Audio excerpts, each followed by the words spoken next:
Comment va se passer la première étape, qui est la proposition de recherche? Vous allez avoir un premier rendez-vous avec un membre du comité académique. Ça pourra être moi, ça pourra être notre dean, ou ça pourra être un membre du comité. Lors de cet entretien, vous aurez une première discussion sur votre recherche et on vous demandera de préparer une vidéo de 3 minutes qui va détailler 4 points fondamentaux pour la recherche. La première chose qu'on vous demandera de filmer, c'est comment vous allez formuler une proposition de recherche claire. L'intérêt pour nous, c'est de comprendre quels sont les éléments fondamentaux dans le titre de votre recherche. Ensuite, on va vous demander de montrer l'importance que revêt votre recherche dans le monde académique. Là encore, c'est pour que nous puissions comprendre l'environnement de travail dans lequel vous allez évoluer. En troisième partie de cette vidéo, nous allons vous demander d'identifier et de justifier là où les méthodes que vous comptez employer pour répondre à la question que vous vous êtes posée, à cette fameuse hypothèse zéro. Ça nous permettra à nous de comprendre comment la recherche pourrait être organisée au niveau de ces 3 ans.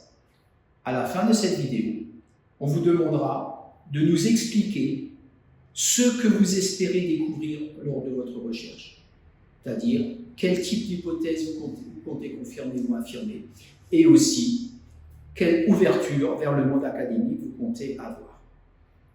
À la fin de cette vidéo, vous nous l'enverrez, et le comité académique que je préside aura 2 semaines pour vous répondre.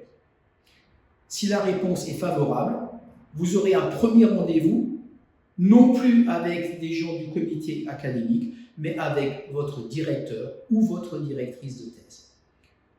Il ou elle vous suivra pendant toute la durée de vos études. Vous aurez 15 rendez-vous de programmés avec votre directeur ou votre directrice de thèse pour faire évoluer votre recherche. La vidéo que vous allez nous envoyer est un premier point qui nous permettra de voir d'où on part, mais bien évidemment, et je dirais heureusement, votre recherche évoluera, vous pourrez changer d'hypothèse, vous pourrez la faire évoluer. Vous avez tout le temps nécessaire pour faire cela. Je vous souhaite beaucoup de courage dans vos recherches et je peux vous garantir que s'il y a une chose dont je suis sûr, c'est que faire une recherche au niveau d'un doctorat, c'est passionnant. Merci beaucoup et vraiment bon courage.